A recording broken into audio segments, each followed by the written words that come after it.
Et cette 18e journée du championnat de top 14 commence avec le soleil de Clermont-Ferrand, où on a envie de faire la fête. L'ASM est en forme ces dernières semaines et remonte au classement.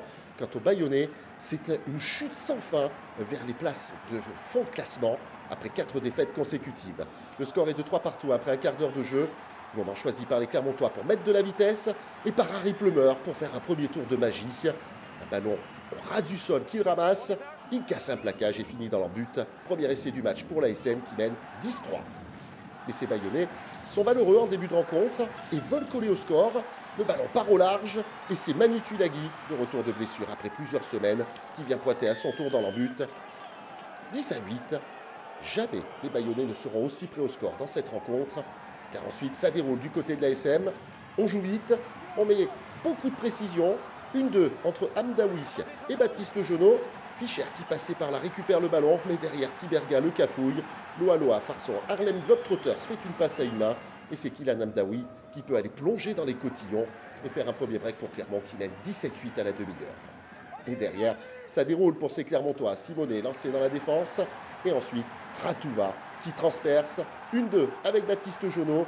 Un peu plus de 2 mois après sa blessure à la cheville et pour sa première titularisation. Baptiste Jonot plonge dans l'embut et régale son cop. 24-8 pour l'ASM qui a fait le break. Jonot, toujours aussi malin, qui récupère ce ballon dans le couloir des 5 mètres. Ça repart très vite dans l'autre sens, même si le ballon finalement tombe à l'initiative de Joris Second. Un petit temps de jeu au sol et les Clermontois repartent au grand large avec encore et toujours Ali Verity, Loa et surtout Kylian Hamdaoui qui va resservir ensuite Loa. À nouveau passe à une main pour Joris Juran cette fois-ci. L'ASM s'envole au tableau d'affichage et mène 31-8. À un quart d'heure de la fin, long dégagement de Joris Second. Harry Potter, non, je ne me trompe pas, Harry Plumeur jongle avec le ballon et repart dans l'autre sens, transperce la défense, un coup d'œil à droite, un coup d'œil à gauche, c'est Lucas Zamora qui est servi et qui, façon Superman, va terminer dans l'embut. L'ASM régale et s'impose avec le bonus offensif dans cette rencontre. 36-8 pour un score final de 38-15. Oui, Zamora est tout sourire, l'ASM est plus que jamais bien ancré dans le haut du classement. 5e défaite de suite pour Bayonne et 12e place. À Lyon, au Manut Stadium de Gerland, le Loup Rugby accueille le RC Toulon. Match très serré jusqu'à l'heure de jeu, où les Lyonnais mènent 6-3. On attend les essais.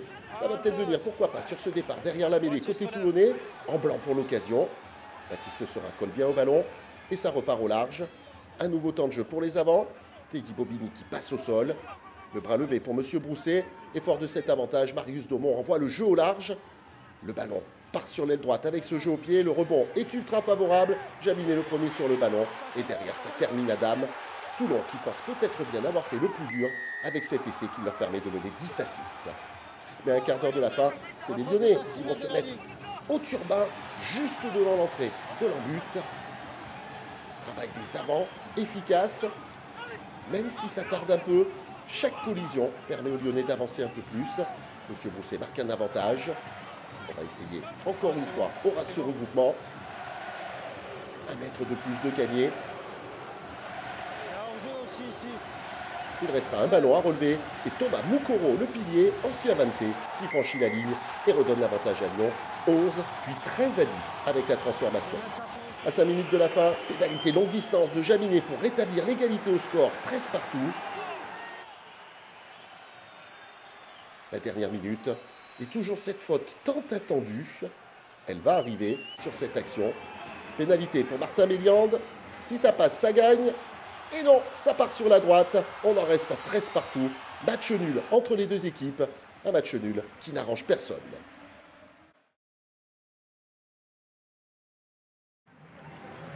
Montpellier, l'autre équipe en forme du moment, accueille le Racing 92 qui doit impérativement l'emporter pour ne pas se retrouver en difficulté. Montpellier, le Racing à égalité, 3 partout au quart d'heure de jeu. Moment choisi par les Racingmen pour taper dans ce ballon et mettre sur le reculoir cette défense montpelliéraine. La pression est importante sur Miotti qui fait la passe qu'il ne faut pas faire. C'est Gaël Ficou qui en profite pour un essai casquette qui permet au Racing de mener 8-3 dans cette rencontre. Puis 10-3 bien sûr avec la transformation qui était très aisée. Et derrière, à la 20e minute, quasiment, ces Montpelliérains investissent les 22 du Racing. Ça travaille sur le petit côté. Miotti étincelant à l'occasion de cette rencontre, échoue à un petit mètre de la ligne. Derrière, les soutiens sont bien présents. La passe de plus fait la différence et permet aux Montpelliérains de repasser devant au score. Joan Codulo est serein. Cette équipe de Montpellier est sûre de son jeu depuis plusieurs semaines, en particulier la qualité de ses groupés pénétrants. Le ballon est parfaitement capté par Verhaeg et derrière, ça déroule. La défense du Racing se désagrège. L'embut se rapproche. Monsieur Margot se met à genoux et voit la pointe du ballon qui est au sol. Essai en faveur de Montpellier qui break et qui mène 27-10 à l'heure de jeu. On prend les mêmes, on recommence. On a juste changé de camp puisque c'est la deuxième période. Tolofoua, le ballon bien au chaud, franchit la ligne d'embut et permet à cette équipe de Montpellier de s'envoler un peu plus au score et d'aller chercher un bonus offensif. 34-10, il reste un quart d'heure à jouer. Le Racing veut encore exister quand même dans cette rencontre. Choix différent sur cette touche. On part au large et pas de groupé pénétrant. De la vitesse. On est repoussé une première fois juste devant la ligne d'en but. Gilbert donne à Hughes. Les soutiens sont bien présents. Et c'est le talonneur Yanis Bass, international des moins de 20 ans, qui vient sauver l'honneur pour le Racing. 34-17. Mais Montpellier, jusqu'au bout, veut se régaler avec encore une fois un Domenico Miotti des grands jours. Colli est au relais et c'est Gabriel Gandébé qui n'a plus qu'à filer dans l'embut pour sceller définitivement le score. Et c'est entre les poteaux, la transformation va passer. Ça fait un total impressionnant de 41-17 pour cette équipe de Montpellier, désormais troisième du classement de top 14. La rencontre de la prochaine journée entre Montpellier et Clermont au Stade Michelin promet d'être vraiment décisif pour la fin de saison.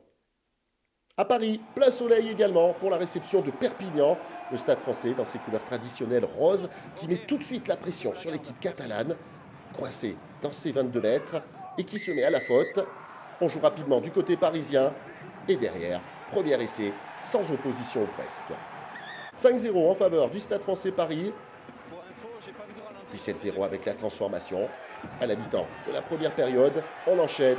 Toujours de la vitesse, toujours de l'efficacité et un Ward des grands jours pour venir aplatir le deuxième essai parisien, 14-0. Et on continue de dérouler du côté du Stade français avec des ballons qui vont très fluidement aller d'une main à l'autre. La défense catalane est complètement dépassée. Tanivili la transperce, ça fait 19 avec un nouvel essai, le troisième déjà en faveur du Stade français. Tanivili, redoutable d'efficacité sur cette attaque. Avec la transformation, ça fait 21-0. Mais on en veut encore juste avant la mi-temps. Et on enchaîne avec toujours une défense aussi apathique du côté perpignanais. Le retour désespéré ne suffira pas. Paris break définitivement dans cette rencontre et mène 28-0 à la pause. Perpignan revient le mort aux dents avec l'ambition d'essayer de gagner la deuxième période. Ce sera beaucoup plus efficace. 8 changements d'un coup effectués par Labitte. Et derrière, de la puissance retrouvée pour le pack. Dans le sillage de Pozzolo Tulagi, l'homme au catogan, tout le monde finit dans l'embut et ces Perpignanais évitent la famille avec ce premier essai. 28-7, juste le temps pour le Stade français de remettre le rose de chauffe. Et encore une fois, de la vitesse et une défense catalane toujours aussi peu efficace. Paris break à nouveau et mène 35-7. Mais Perpignan veut gagner cette deuxième période et met les ballons dans tous les sens. TDR sert Jefferson, Lee Joseph. Le sétiste finit à son tour dans l'embut, le plus près possible pour faciliter la transformation à son ouvreur. Perpignan revient à 35-14 à l'heure de jeu. Joli slalom et efficacité sur le dernier plaquage avec ce petit saut de cabri. Ça fait 42-21 finalement au bout du compte puisque Paris ajoutera un nouvel essai. Bonus offensif pour des Parisiens, toujours en lutte pour le top 6. Le match des extrêmes, c'était Toulouse contre Montauban, le premier contre le 14e. Mais cette équipe de Toulouse a pas mal d'internationaux qui ne sont pas présents. Alors Montauban entretient l'espoir et mène 3-0 dans le début de rencontre.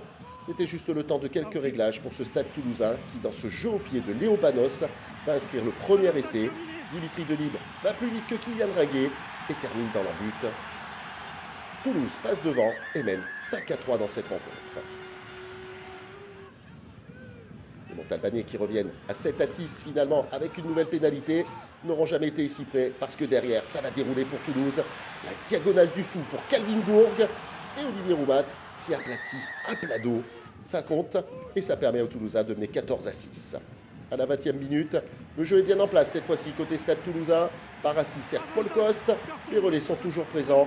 Calvin Gourg fente la passe et file dans leur but. Un essai imparable et une équipe de Toulouse qui s'envole doucement mais sûrement au tableau d'affichage avec ce nouvel essai. À la 52e minute, Toulouse mène 40-6. Beato Movaca est rentré en jeu et met le feu dans la défense montalbanaise. Saito donne de la vitesse. Le ballon part sur le côté. Petit jeu au pied de Célian Pouzelgue pour Richardis, le tout jeune joueur qui vient inscrire là son premier essai en professionnel et marqué d'un beau plongeon. C'est le 100e essai du Stade Toulousain en 18 journées. Il y en aura un petit peu plus à venir, même si c'est Montauban qui va réagir. Joshua Missy est parfaitement servi dans son couloir, résiste au dernier plaquage et fonce dans leur but. Montauban réduit un peu la facture à ce moment-là. Et ça traverse la défense du côté de cette équipe du Stade Toulousain. Retour intérieur, Teddy Thomas qui était à l'origine de la récupération est servi. Thomas, auteur d'un doublé dans cette rencontre, tout comme le jeune Richardis, permet aux Toulousains de passer la barre des 60 points. Une dernière action, ça part derrière une mêlée simulée. Théo Ntamak a bien regardé sur son côté gauche. Le jeu au pied est parfaitement orienté. C'est Célian Pouzelgue cette fois-ci qui va terminer dans l'embut et venir clore le score à 68-13 en faveur des Toulousains. 10 essais dans cette rencontre pour la meilleure attaque du championnat. Toujours aussi impressionnant. Même sans ses internationaux, le Stade Toulousain est plus que jamais leader du championnat de top 14. Castres, qui fête ses 120 ans, accueille La Rochelle. Les Rochelais bien décidés à venir gâcher la fête. Pourtant, après 19 minutes de jeu, Castres a plutôt la maîtrise et mène 6-0 dans cette rencontre. Alors, les Rochelais partent derrière ce groupé pénétrant et organisent une belle attaque. Noël part à gauche, puis revient à droite pour tromper toute la défense castraise et inscrire le premier essai de cette rencontre. 14-9 pour cette équipe de La Rochelle en début de deuxième période. Et là, le groupé pénétrant, arme maîtresse de cette équipe rochelaise, se met en place, progresse, déroule. Monsieur Charabas donne un avantage, il n'en aura pas besoin, puisque l'essai est finalement marqué par cette équipe rochelaise. Break en faveur des Rochelais, qui peuvent aller chercher, pourquoi pas, une incroyable victoire à l'extérieur. 21-12, il reste un peu moins d'une demi-heure à jouer, et on est toujours aussi efficace du côté de cette équipe de La Rochelle. Les Maritimes qui partent sur le côté droit, et puis derrière, ça transperce pour Antoine Astoy, qui retrouve Nolan Le Garec, un petit plongeon, et La Rochelle s'envole vers une victoire à l'extérieur. On a passé l'heure de jeu, le score est de 12-28. Les Castrés réagissent, eux aussi, avec de la puissance et un groupé pénétrant. Tout le monde est emmené derrière la ligne. Castres espère revenir dans cette rencontre. Il ne compte à ce moment-là plus que 12 points de retard. 31-19, c'est le score à la 75e minute.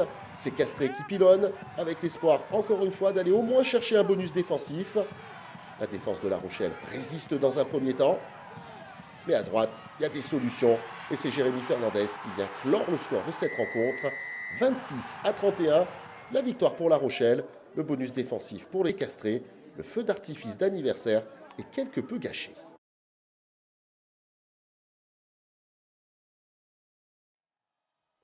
La dernière rencontre de cette 18e journée était un choc pour la deuxième place entre la section paloise et l'Union Bordeaux-Bègles dans un stade du Hameau à l'ambiance exceptionnelle.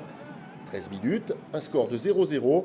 Et côté palois, on prend l'option du jeu au pied, un des grands savoir-faire maison.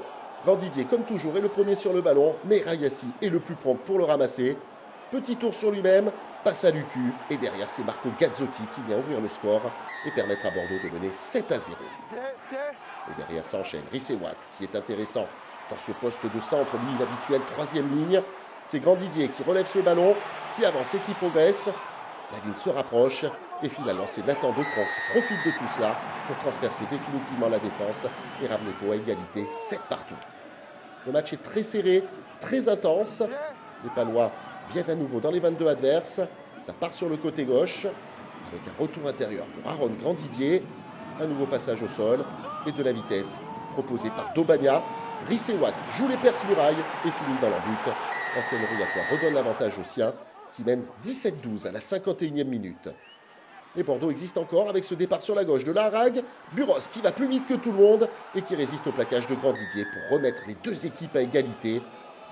Le suspense demeure pour une dernière demi-heure qui s'annonce spectaculaire. Pour reprendre l'avantage d'une pénalité et mène 20-17. Les Palois qui veulent breaker à l'heure de jeu. Épreuve de force.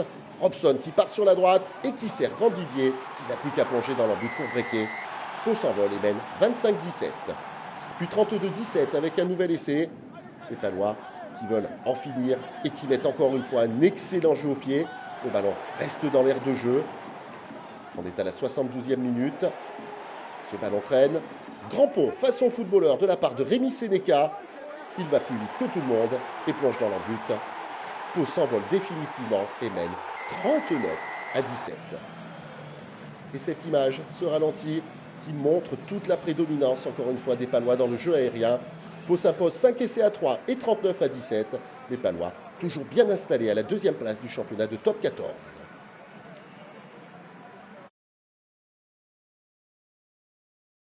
Et à l'issue de cette journée, Toulouse est plus que jamais en tête avec 12 points d'avance sur la section paloise. Montpellier et Clermont s'installent aux 3e et 4e places. Dans le bas du classement, c'est toujours aussi compliqué pour Perpignan et surtout Montauban, dernier, avec 7 points.